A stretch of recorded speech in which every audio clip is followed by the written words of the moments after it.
Welcome to the Modern Classrooms Project podcast.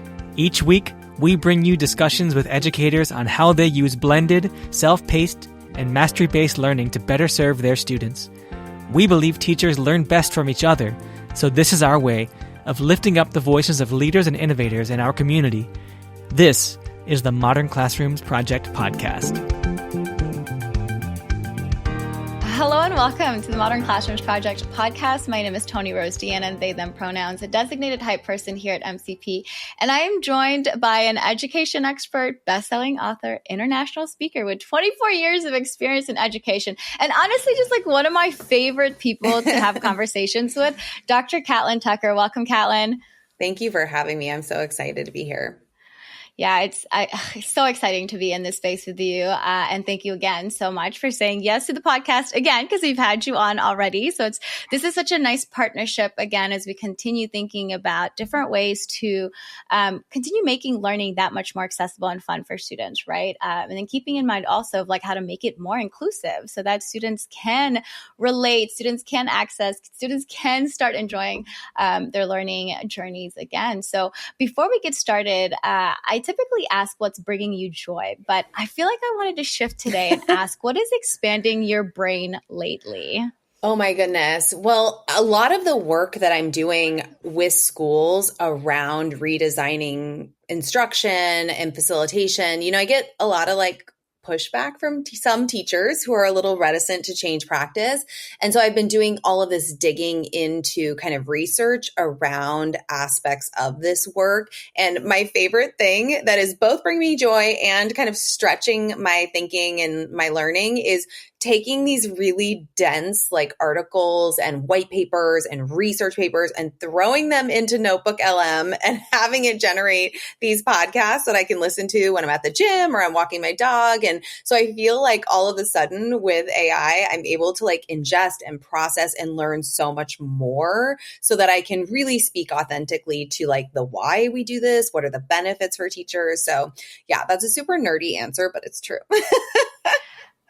I think that's the whole point of this question is that we could nerd out because I didn't even think I love Notebook LM, right? I love being able to upload PDFs on there and then breaking it down for a conversation to happen. And then I don't have to do that cognitive overload, cognitive thinking.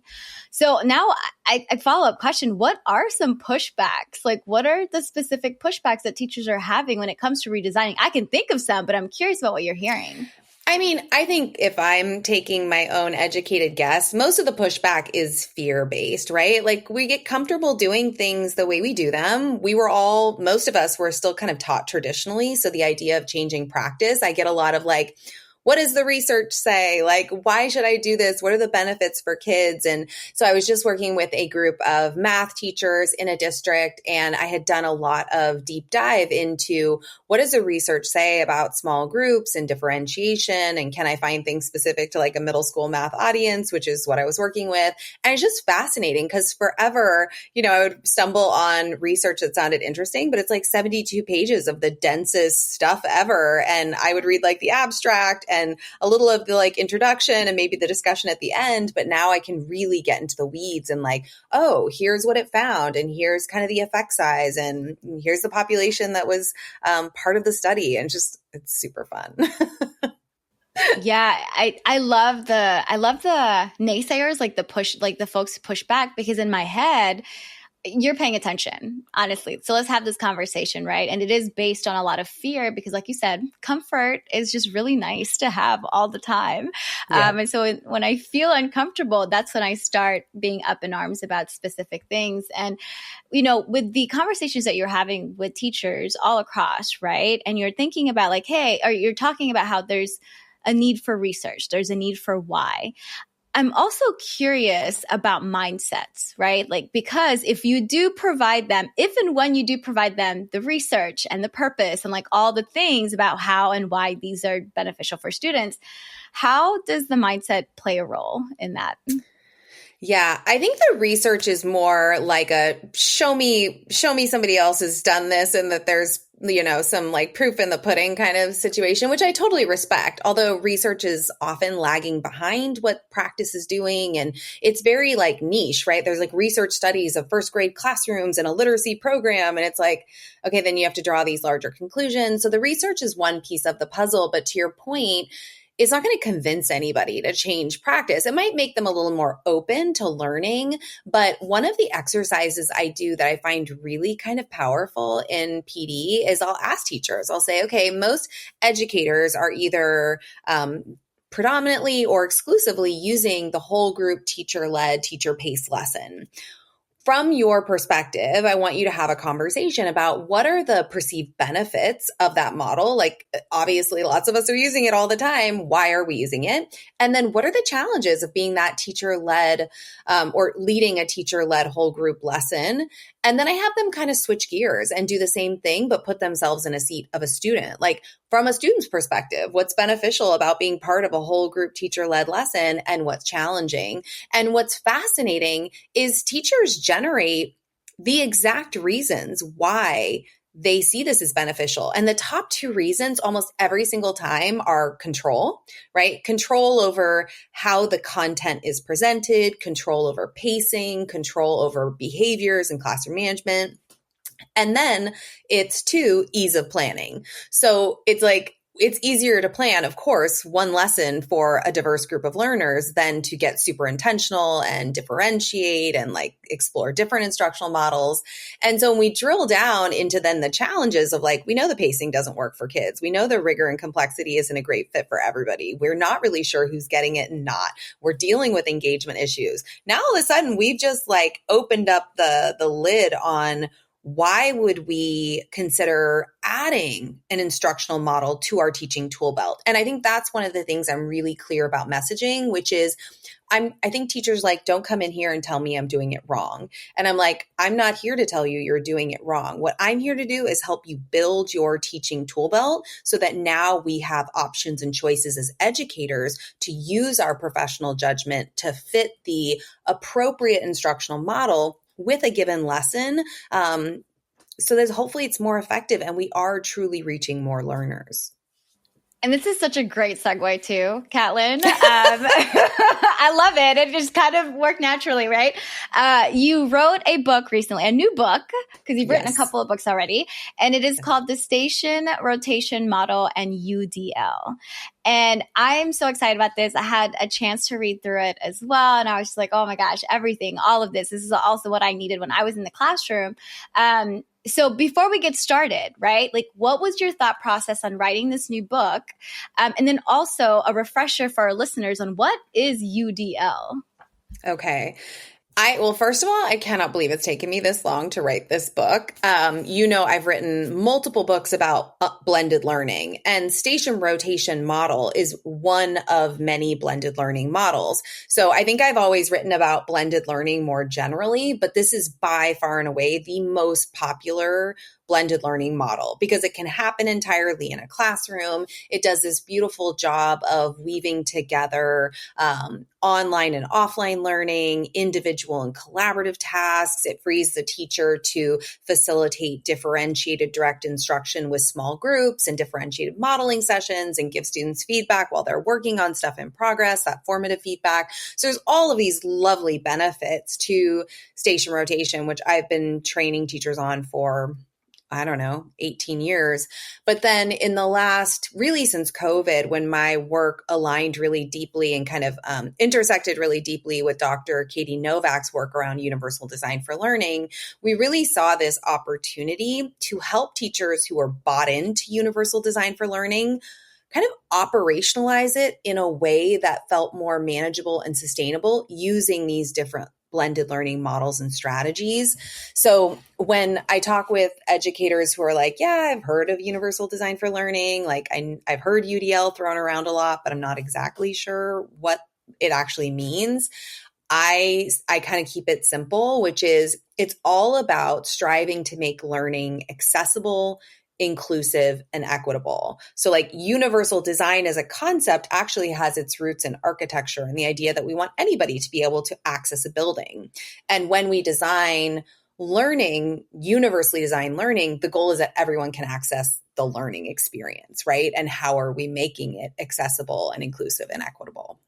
And I think one of the things that I really appreciated too, as I started reading your book, right? You start out with an anecdote and a story, really, to humanize who you are as an educator. And that was something that I was looking forward to every single chapter, because I was like, oh man, how is she going to tie this in to the real world? And I thought, what a beautiful way to do that, so that the readers can see this is not something that just happens in the classroom. This is something actually that we as adults, as human beings, want and crave in the spaces that we are in, right? And so let's talk about this basic versus intentional design that you talk about in the beginning, which I was like, yo, I love this so much. I've been joining or showing up for different community events, and then quickly realizing, oh, this was a basic design. They just wanted a space to bring everyone in. And me as a neurodivergent hated it, because I was like, there's no structure, there's no intentionality behind it. This is really frustrating. I want to make friends, but it's really hard for, like, it was just all of these things that came up for me. And so this basic versus intentional design that you talk about in the beginning, how does that play a role in our daily lives? And then also, like, how can we push our teachers to also do more than just a basic design of lessons? Yeah, this is such a dense kind of question. I think so. I have to credit my work with Dr. Novak at helping me understand the importance of these anecdotes and these stories, because what's so interesting is when I used to publish with Corwin or, Solution Tree, it was all very keep it research based, and there's no personal stories in there. But it's so funny because when teachers talk about my books, the last 4 or 5 that use this similar approach, it's the stories that they're actually connecting to retain what they're learning. So I'm thrilled that you enjoyed them. That's awesome. But I think that for me, the difference between basic and intentional design when it comes to station rotation is, I've gone into classrooms where teachers are like, oh yeah, I'm doing station rotation and I'm observing what's happening. And really what I'm seeing in some of those early stages of implementation are the teacher-led station is, they're working with small groups, but there's no observable differentiation happening. I can't tell how they're adjusting and tailoring the experience for different groups of learners who might have different needs or preferences or language proficiencies. Instead, it almost feels like they're kind of replicating the same instruction for all groups, at which point I'm like, well, then you should have just done it whole group, right? This isn't a great use of your time to just repeat yourself 3 times. It should feel like a uniquely different experience for each group of learners we're working with. The online station is often a really isolating task where students are being asked hey, go on this program and do practice and review, or go on this adaptive software or watch this video. And there's this whole opportunity missed to use technology and the online learning to really connect learners, to support conversations and creative problem solving and get them collaborating. And then the offline station is worksheets, just bunch of worksheets. And so for me, that's kind of leaving out the high level design. So in the book, I kind of identify 3 pillars of high quality design. The first is data informed. So how are we collecting and using data strategically to, 1, identify students' needs, and also to be responsive to those needs, right? So identify where are they starting in their individual learning journeys, and then how much progress are they making, and what might they need from us to continue progressing toward firm standard aligned goals. The online station, using adaptive software and videos, those are great. But I also want to think bigger about that station, and how are we really targeting the 4 C's of 21st century learning? How are we connecting kids and engaging them around shared tasks with technology? And the offline station, I really kind of push the idea that this is an opportunity for us to lean into that social kind of tactile experiential learning. And so in that intentional design, we're targeting data informed kind of design. We're really drilling down into differentiation at that teacher led station. So kids are getting what they need and teachers feel more successful meeting those needs. And then the third is student agency and meaningful choice. Like, where are we building in these moments where kids get to make a decision and really creating those more flexible pathways? And if you think about it from a teacher perspective, like, we sit through a lot of staff meetings, we sit through a lot of professional development that it's not intentionally designed. It's like, you're all going to get the same thing. You're going to spend a lot of time sitting there and listening and sitting and getting, where there have been moments where when you've been in a staff meeting or a PD that's really intentionally designed, like, it's there to meet your specific needs. Not everybody's getting the same thing because a art teacher and a math teacher and a special education teacher, they have different pain points. They have different needs. When you get your needs met in an intentionally designed professional learning scenario, you can absolutely feel the difference because you're more engaged, you're finding it more valuable and rewarding. So yeah, long answer to the question. And I think it ties back into what you were saying with the ease of planning, right? Basic design, it is easy to plan for a basic design of anything that we're creating. And so when we start thinking about what is our intentionality behind this, and then how do we then create different entry points for people to come in and share their expertise, to share their experiences, as opposed to, again, like you said, just a basic design, right? And, and listeners, like the 4 C's that Catlin was talking about are the critical thinking, communication, collaboration, and creativity that you mentioned throughout your book as well. And I love that part too, of just, those are the 4 skills that are so difficult to teach. And I know time and time again too, I hear like, oh, there's no time for that. How am I supposed to do that? Right. And it's like, oh, well, when we embed it into the design that we create for our learning experiences for our students, then it's not like another thing, right? We provide opportunities for our students to actually practice those skills, because more than ever, we need those skills. We absolutely do. Oh my gosh. I think all of those really human skills are what are going to be the things that are most valuable as we move into a future that is so, saturated with AI. Yeah. And bringing it back to the stories that you started every chapter with, right? Because I think, again, as humans, we love and crave connections. And those stories, I think, are the best ways, like you said, for something to resonate with people.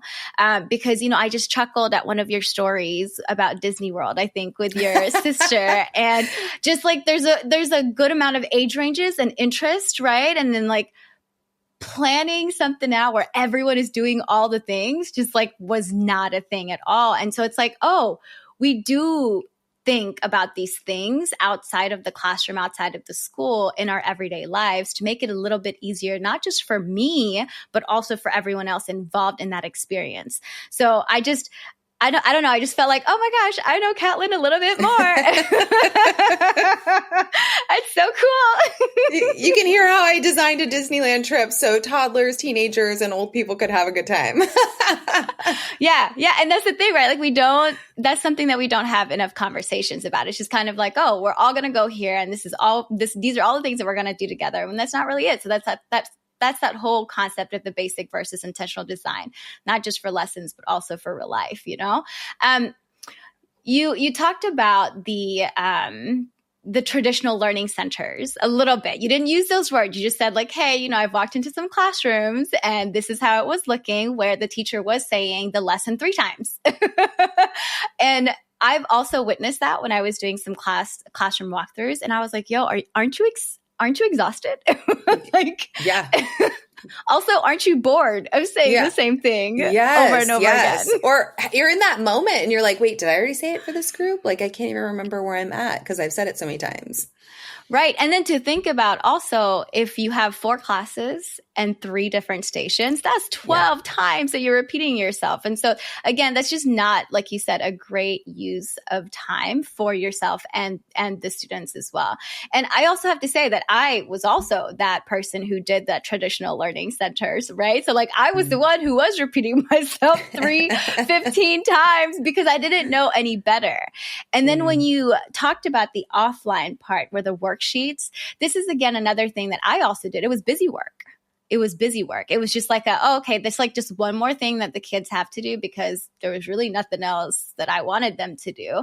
And so it was busy work. And then I not only gave my students busy work, I also gave myself busy work because then now I have to look through these things and be like, well, did they get it? Did they not get it? And then I would get upset because they didn't get it. And so it was like one of those things where I'm like, okay, yeah, there's definitely a need to be intentional so that we're not wasting time. Yeah. And it's not to say that you won't use a worksheet for practice and review, but even in the book, I talk about, okay, so if it's practice and review, setting the stage for something we are going to assess at a later date, then why are we the ones doing the critical thinking and like assessing it for accuracy, right? This is something we can set students up to do in a station, which is like check, correct, capture your questions, like look at your own work critically, think about where you're at in your skill set. So yeah, there is just this higher level of intentionality needed all across the board. And so often when teachers are using centers, it's like the tasks are uniform, right? Often teachers aren't even necessarily leading a station. They're kind of like moseying about the room, answering questions, supporting students as they work. And so when we talk about station rotation model, the whole goal of blending online, like active engaged online learning with active engaged offline learning with this model is to shift more control to students. So do they have more control over the pace at which they navigate tasks? Do they have more control over the path of their learning? And if the answer is no, and there's no evidence of differentiation, then we're not talking about the station rotation model. Yeah, we're just creating just more work for everybody. And centers, right? Centers that students go to engage in tasks, I guess. Exactly. Not learning, tasks, like you said. And something that when I first started reading your book, Catlin, this is going to make you chuckle. I was like, well, how do I know if I'm doing it correctly? And then the first chapter, of course, ends with reflection questions. And I'm like, oh, there you go. And so, thinking about UDL, thinking about shifting to more student-led, thinking about making learning more active than anything, right? Something that I really appreciate about this book is that there's a lot of intentionality behind it and lots of entry points. So for example, at the end of each chapter, you have a summary. And then at the end of the chapter, you also have reflection questions. And then that's not it, right? The one thing that I also really love is like the action, like the next steps. And it's actionable. It is something that like you really provided a lot of guidance into how we could implement whatever it is that you were just talking about in that chapter. Or at least like how can we start shifting our mindsets? And then how do we make this into bite-sizable things that we could do in the classroom? So I really, really appreciated that part too, because like you said, I've also read a lot of books, teacher books, and I'd be like, but how? If anything, I would just be like, but how? How do you do this? Mm-hmm. And so you did a really great job of capturing like the key points, having those reflection questions, and then as well as here's step by step of how to do this. And like you said, it's not telling the teacher that what they're doing is wrong. It's like, what do you have already? And then here are the ways that you could do it, which I absolutely, absolutely love. So thank you for that. Yay. Oh my gosh. It's the teacher in me, if you don't act on it, you probably aren't going to implement. If you don't act on your learning, you're unlikely to implement it in the classroom. And obviously what I want teachers to do is to try this stuff with students and feel the impact. Yes. So thank you for that. Now, another thing that I was reading through and I was like, oh, I'm feeling a lot of emotions about this. For the online station, you talk about, you mentioned that watching instructional videos could still be a passive way of learning unless we create active learning that goes along with that. So now, mind you, in Modern Classroom, right, we're talking about instructional videos. We're always telling our teachers, make those instructional videos, create them so your students can watch them anywhere, anytime. And I think I have not, and I know we also talk about guided notes, and students are watching those videos, have guided notes or have something. So and you mentioned a couple of those strategies in your book, but I wanted to ask, what are specific strategies that teachers can use to make sure that there's still active learning happening when they're watching instructional videos? Because it can't just be sit there and watch it. No. Well, and to be really clear, when I'm working with teachers, when I am a big advocate for instructional videos. In fact, I know a lot of teachers are like, well, when would I use station rotation versus whole group? And for me, the conversation actually when I was teaching became, when do I use video? Because I'm going to say the same thing the same way to everybody. And I'm probably going to have to repeat it 100 times this year. And then what are those things, those concepts, those skills, those processes that are more nuanced? They're more complex. Kids classically struggle with them. Those I want to pull into small group, differentiated direct instruction, tier 1 instruction. So not hey, I'll do it whole group and then I'll clean up the hot mess that is left over in small groups in a station rotation, because now we've just spent double the amount of time on this topic. Instead, say it the same way for everybody. Great. Capture in a video. This is complex, nuanced. Kids struggle with it. Pull it into small groups and differentiate first pass instruction. Because one of the things that I do cite a lot in my trainings is that I was reading research published in 2024 that was all students deserve access to high quality tier 1 instruction, and differentiation in small groups is considered best practice for tier 1.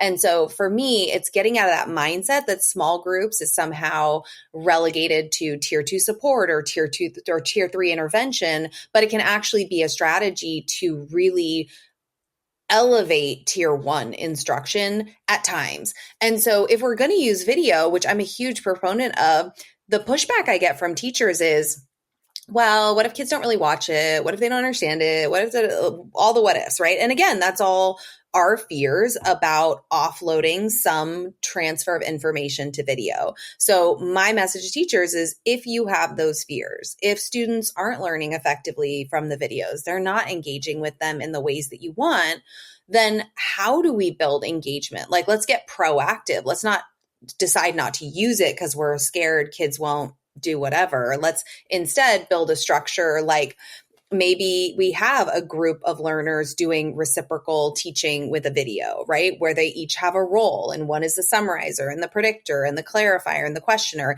And they pause every 2 minutes in the video to have a chat about what's happening in the video. What are they learning using those roles as a guide? Because we know from John Hattie's work around visible learning, that is a high impact strategy that can help them unpack, make meaning together when watching video content.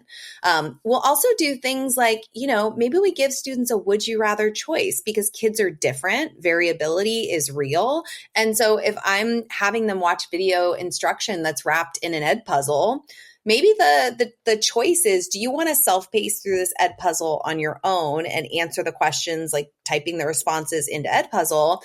Or do you want to find a partner, and every time ed puzzle pauses for, to present a question, you have a conversation, you have a chat with your peer, so that instead of the self-paced on your own answering the questions, it's conversation based. And so it's such a simple little choice. And yeah, you're not going to get the perfect answers from the folks having the conversation, but maybe the conversation and the kids who really enjoy verbal processing, that's going to be much more valuable than anything those kids would have put into ed puzzle in response to those questions. So for me, it's just about, what are the strategies that we can lean on? How do we remove barriers?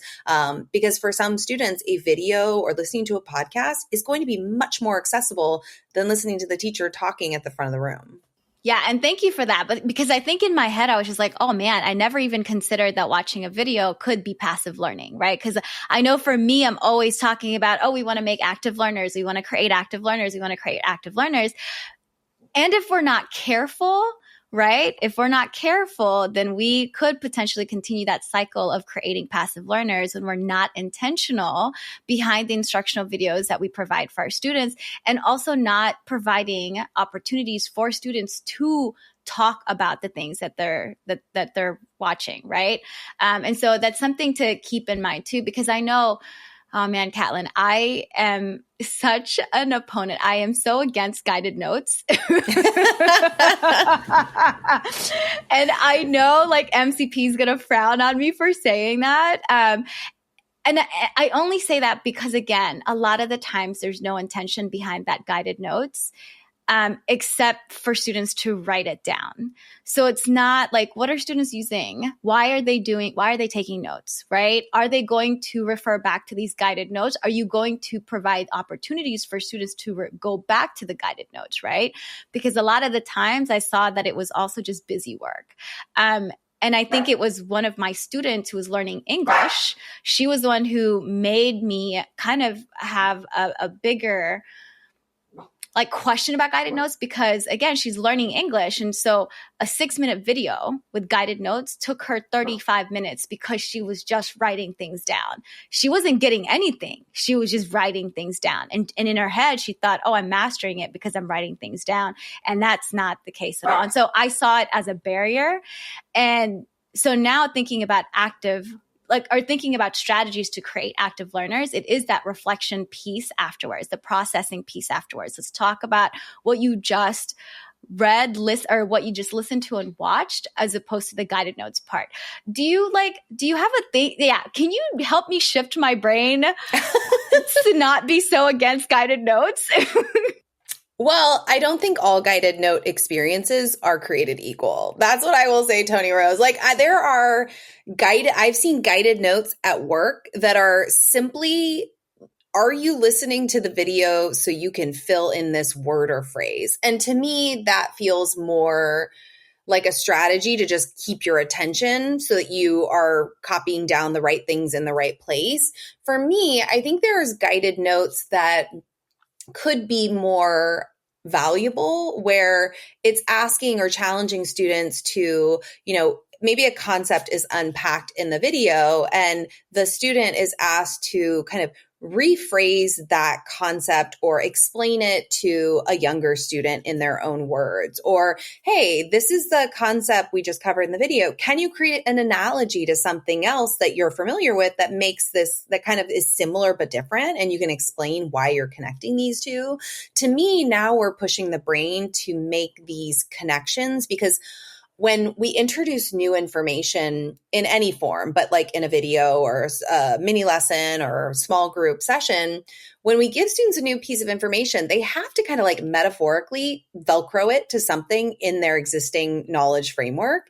And so if the guided notes aren't helping them to make those connections and to create those bridges of understanding, I don't know how successful they're going to be. I would also say that guided notes, if they're done well, would actually probably work well for somebody like me. I'm very sequential. I like taking notes, but I have even worked with graduate students where that's not how they make sense of things. They want to create a concept map or a flow chart or draw sketch notes. And so again, when we talk about universal design for learning and flexible pathways and meaningful choice, it's like maybe we put together a guided note template that isn't asking about every single detail in the video. It's asking some of these bigger questions about interpreting and making analogies and connections. And then we give like a would you rather option. Like you can do this, or you can create a sketch note that captures the big ideas and you're thinking about them visually and with text, right? So I think one of the biggest challenges in education is that it's so much easier for us as teachers to just say everybody has to do it this way, but that's not what's best for kids. And this creates this really uncomfortable tension because we as educators are in this work to light fires under kids and get them excited about learning. And then we're just telling them exactly how to do things and not giving them the opportunity to say, actually, that doesn't speak to a preference or an interest or a strength of mine. It's going to create a barrier. So yeah, it's tough. Okay, you're expanding my brain today. So I appreciate that. I appreciate the reminder that not all guided notes are created equal, right? Because you're right. I guess I'm just so stuck on the fill in the blanks and I just hate those. Like those No, are I the don't like those either. worst. And because even me as a student, I would write that down and not tell you what I learned. I know that I had to write that word down. And so this concept that you're saying of like, hey, connect it with something that they already know, something that they're already passionate about, something that like, you know, and it's also a great way to get to know your students as well, right? If the notes are made in a way where they are connecting those things in their real life. And this concept of would you rather too, because I know sometimes we always talk about, not sometimes, but I know at UDL, there's options. We want to provide options. There's the options and there's the student choice, right? There's all of that for UDL as well. And so when we think about options, y'all, two options. That's it. Y'all don't need to do 15. No, actually the research says that the sweet spot is 2 to 4, and actually anything over 6 can lead to kind of like choice paralysis. So yeah, would you rather? Just 2 meaningful options. And I think one of the things that was so wonderful about the revision that Cass did not this summer, the last summer, was around co-creation. So it's like maybe we give them a would you rather and we say, or you can propose your own pathway and just have it be, you know, propose it to me and I can say I can green light it, or we can kind of like workshop it and then you can do it. But it's all of a sudden, it's not all about the teacher whipping up all the options and choices. We can actually engage our students in this process as well. And that's shifting again to more student-centered, right? Student-led, and then also respecting their own stories and providing that space for them to bring those stories in so that they can say, oh, I can show you mastery if I can do A, B, C, D, because this is what I'm interested in. And so I really appreciate that. Oh, this is such great conversation. I love talking to you so much.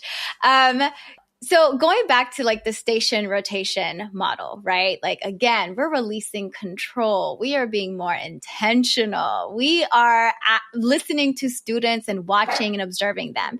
One of the things that I appreciate about the data-informed cycle that you mentioned is that there's a lot of observation that's happening. So it's not just the students are filling out a reflection form, or you're just, or the assessments, not necessarily just the assessments, not the formative or the summative, but it's also the teacher seeing and paying attention and observing, like, how is this feeling in the classroom? How are my students engaging with the stuff that, that we're learning about? How are students participating?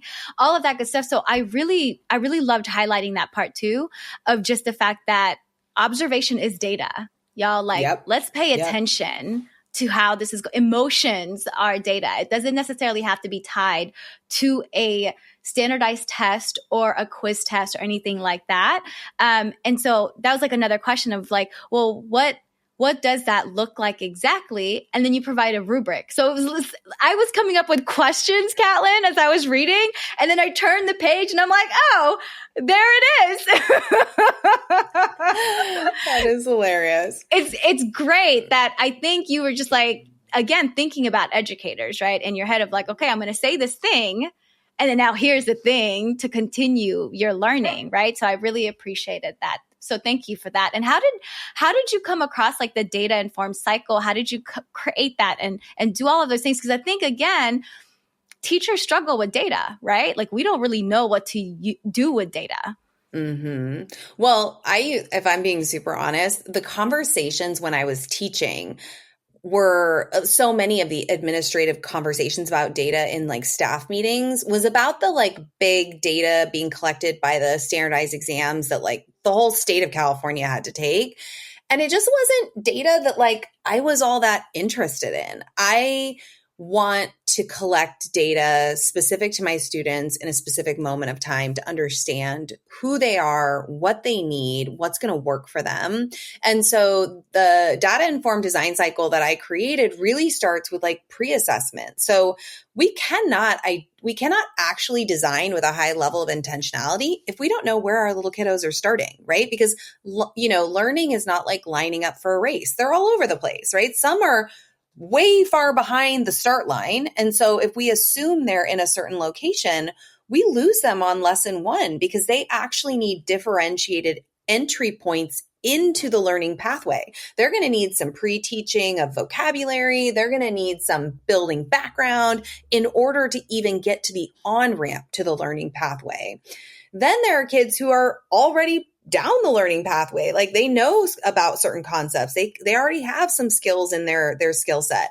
And so if we start them all the way back at the beginning, then we lose them because they're bored and they're like, I already know this, and they disengage. And so pre-assessment, before we embark on kind of designing a unit or fine-tuning a unit that we have or a sequence of lessons, is all about getting curious about where our students are starting in their individual learning journeys. So we can say, ooh, the data is showing me I have 8 kids in this class who need some language support before we can start this, who need to understand a foundational concept they don't currently understand. They need some building background. And while I'm working with them, I'm clearly going to need something to keep these other kiddos engaged who can already do some of these things. So maybe that's reciprocal teaching with a high interest podcast or video, or maybe it's like an online inquiry kind of activity where they're researching a high interest question, or maybe it's creating a model or an analogy they can share with a classmate who might benefit from it. So I want to start on day one, really striving to meet those needs. But as much as I try to universally design and remove barriers and provide meaningful choices, kids are going to make progress at different rates, right? We know that as like the modern classroom project, like that's a huge part of it. Like they're in different places, they pace differently, they need different levels of rigor and complexity. And so some will shoot way out in advance and they'll make incredible strides, and they'll need more challenge to stay engaged, not more work, more challenge and stimulation to stay engaged. And then there are some kiddos who are going to stagnate, they're going to stall, and they're going to need much more of our teacher time and energy, input and support and scaffolds. And the only way we know how much progress they are individually making as they start on that learning pathway is the formative assessment. And to your point, that can be observational. At my teacher-led station, what am I noticing? What are the misconceptions? Where are the gaps? Where are the bumps they're hitting? What are the really strong strategies they're using? Or if I'm watching a group working together, what am I noticing about who's clearly understanding concepts or reading and who's struggling? It's also those check for understandings, like the exit tickets and the non-graded quizzes and the quick writes and the little things that we do to try to measure like how successful has a lesson or a learning experience been, so that we can continue to differentiate. We can continue to personalize so that by the time they get up to that summative assessment at the end of the unit, we've really done everything within our ability to support all of them at reaching those kind of firm standard aligned goals. Yes to all of that. Yep, that's it. I got nothing to add except that it's so, because I was definitely that teacher that really struggled with data. And I didn't know how to use it. I didn't know how to read it. I didn't know what to do with it. I was never taught that. So I was always avoiding data, but really was pushed into it because that was a lot of the conversations, especially teaching ELA with it being standardized, right? So I love that you said also for students who are more advanced, more challenge, not necessarily more work, right?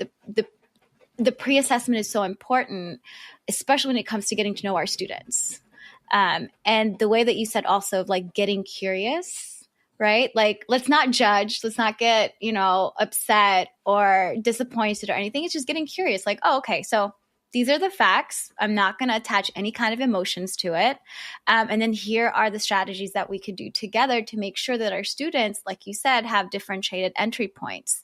And so I thank you. Thank you for that. And I know seeing that for me alleviated a lot of stress. And I'm not even in the classroom. I'm like, oh, this makes a lot of sense because it's not just numbers. It's also feelings. I'm a feelings type of person. Yeah. So I like knowing what the energy is in the spaces that I'm in so that I can move in that sense, right? Making sure that folks are comfortable, making sure that folks are understanding and they do feel supported. So thank you for that. Now, One of the chapters that I absolutely love, and you're probably going to chuckle, is chapter 11 because it aligns so well with our model here at MCP. You talked about like the free flow student paced, the must do versus the may do, and then the optional skill stations as well. And so when you wrote this, because it is about creative, like alternate ways of the station rotation model, what was like the one key takeaway that you wanted the readers to get out of this chapter? There is no end point in learning, period. Right? So there's a traditional teacher time station rotation, and that's kind of the one we start with so that we can get our feet under us and feel confident designing in this way because it's different. But there are all these variations that I stumbled onto just as an educator because one instructional approach does not work for every scenario, period, whether that's the whole group teacher led, whether it's station rotation, right? So there were times when, there's a big fear, and you guys, I'm sure, hear this all the time because I work with MCP people and I hear it from them, which is, yeah, but like, what if kids pace much more quickly than other kids? Like, what do you do? And that's same in station rotation. They're like, well, what if kids get done with a task far quicker than the other members of their station? I'm like, so they get done quicker, right? Like that's the benefit, is that at these stations that aren't teacher led, they can move at a pace that hopefully works better for them. But that's really scary for teachers. And so there's all these things that we can do. You can have like a brain break section of your classroom with like adult coloring book pages and Sudoku and puzzles and whatever you want. You can have a may-do or a next steps, may-do list or next steps protocol. But I also started to feel like there were times when I would use my teacher-led station for feedback.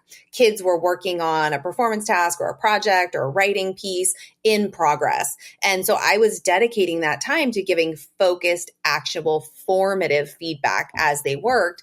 And I realized I don't need to do a teacher-timed rotation. So if I'm going to give feedback, kids all start at a station, but when they are done with the task, they just get up and go to the next station. And if they're at my teacher-led, it's kind of like a drop-in. You drop in, once you get your feedback and you act on it, then you can go to the next station. And so it created this kind of idea around the free flow student paced rotation. And it's funny because I did it in a first grade classroom after I tried it in mine. And it was just incredible. First graders rocked the free flow student paced rotation. And then sometimes I'll work with secondary teachers and they're like, oh, I don't think my kids can do that. I'm like, well, first graders can do it. So I think your ninth graders can do it. And then the optional skill station was really about like, hey, if students are working self-pacing through a lesson, maybe it's a playlist, maybe it's a choice board, whatever, or a learning sequence like they might have set up in Modern Classroom Project, then pulling kids for these kind of small group differentiated experiences or letting them opt into them. Like, hey, today I'm going to run 3 different skill stations. And in this window of time, I'm going to focus on this and this and this. And then kids can drop in and participate in whatever skill station they feel would really benefit from or they would benefit from. And so it was just all these interesting plays on this traditional approach. But it was like, hey, there's no end to like the variations and the cool stuff we can do with this instructional model. So just embrace being that lead learner in your classroom and know that once you have the basic teacher timed rotation, there's all these other cool places you can go with it. Yeah, it was such a nice reminder to be creative, right? Again, it's like one of those C's that you talked about. Let's bring in creativity here, right? So if it's like, hey, you got this teacher led, now create, be creative with it, do all the things, have fun with it, see what works, see what doesn't work. And so I just really love that that's how you kind of ended the book as well, of just like, hey, here are all the things that you could do. And here's other ways to bring in more joy, not just for you, but also for your students, which I absolutely love. And, again, another thing about your book too, Catlin, is that you had myths, like you talked about the misconceptions that people are coming in with the station rotation model and like just the different stations, right? You also talked about or provided examples. Like you were literally like, hey, here's a way to do it in an elementary school and then an elementary class. And then here's also a schedule, because you were talking about how some teachers would say, oh, this is not going to work for like a 45-minute class, right? And I think what I really love saying about MCP, and that you could probably say with the station rotation as well, is like there's no one right way to do it. right? There's multiple ways depending on your class time, your class size, depending on your ability as an educator, as well as your students' abilities. Like there's so many different ways to do it. Now, there are wrong ways to do it. I'm not saying that there are no wrong ways, but there are so many right ways to do it as well. Yes. And embracing that flexibility is what's key. I think so often, I think the question that you asked at the very beginning of our conversation is like, am I doing this right? And I get that question in different forms from educators all the time. Like, is this right? And I'm like, it's not that there's right or wrong. There's like all of these different ways to go about some of this stuff. And like getting out of that, like black and white, like it has to be one way or the other, I think is really important.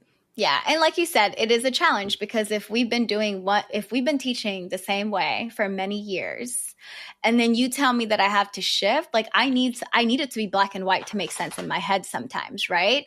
And then also understanding that like, no, you have options. It's really like, let's bring in your strengths and your skill sets into creating this for you and your students. So I love that. And so now I'm really curious. What was your favorite chapter from this book and why?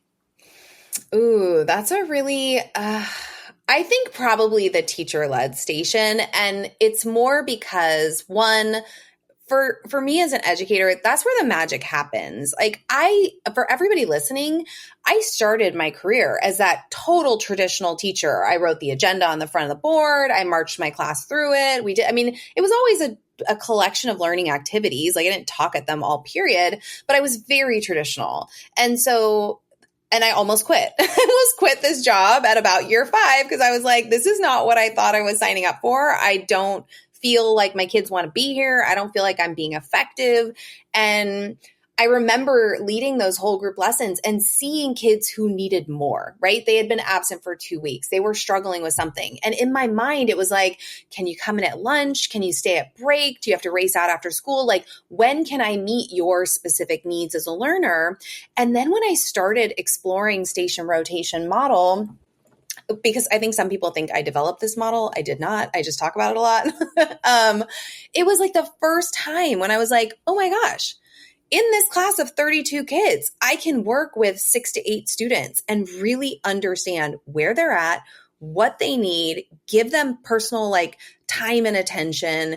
And it was so exciting. And like kids who never talked in the whole group setting were asking questions. I was seeing the little light bulbs go off, the little aha moments. And so it was magical. That teacher-led station for me was so exciting. And so what I love about that chapter is just presenting a variety of different, what I kind of think of as structures for designing that time so that teachers can differentiate for skill level groups, but also for mixed skill level groups. Because another thing I don't want to happen is for teachers to be like, oh, I use station rotation and I always put kids in skill and ability level groups. It's like, I get that makes it easier for us to differentiate, but I really worry about what that does to a learner's sense of confidence in their ability. And there are ways to differentiate for mixed skill level groups, but you have to have a clear structure guiding that time. And I think in that chapter, there are like 4 or 5 instructional structures and a feedback structure that teachers can lean on to say, how do I want to use this time? And how am I going to organize it? And how might I meet skill and mixed skill level needs in this moment? And for me, I love all of that. So I think that was probably my favorite chapter. That was such a good chapter too, because you also mentioned like the small groups and how important it is for small groups, and then here are all the barriers of why we're doing whole group versus like small groups, and like you said, it really does create that touch points with students that sometimes we don't get those touch points because we're so busy with the whole group, right? And so again, it's that whole thing of making kids feel seen, feel valued, feel supported, creating that learning environment where students can be brave and can feel safe-ish, right? Whatever that could look like for them. And so, oh my gosh, thank you. This has been a great conversation. Highly recommend you all grab this book. It is again called The Station Rotation Model and UDL. Thank you so much for finally writing a book about it. I know. Because I know that you had talked about this over and over and over again. And so to have a book all about it, I think, again, this is one of like my favorite books. So thank you for creating and putting it together. Yeah. And another thing too that I wanted to say to listeners, we're actually going to do a book club, not on this book, but one of your books as well, the Shift to Student Led.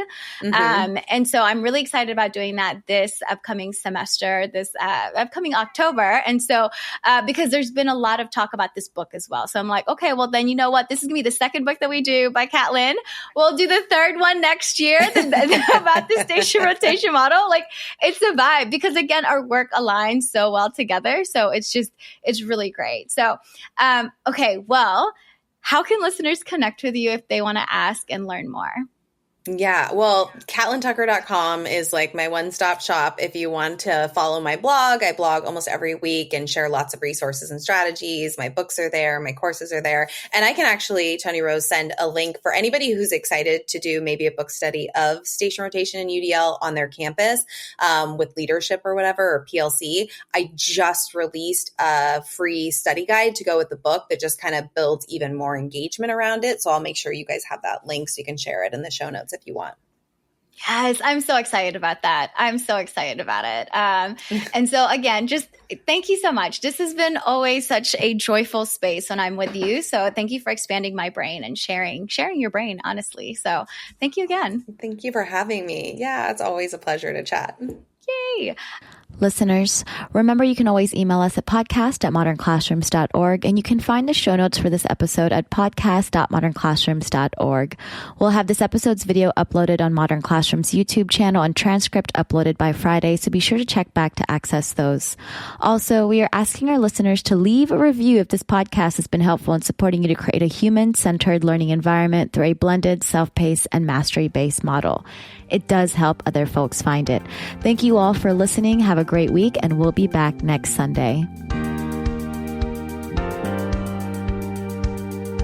Thank you so much for listening. You can find links to topics and tools we discussed in our show notes for this episode. And remember, you can learn more about our work at www.modernclassrooms.org, and you can learn the essentials of our model through our free course at learn.modernclassrooms.org. You can follow us on Twitter, Facebook, and Instagram at Modern Class Proj. That's Proj.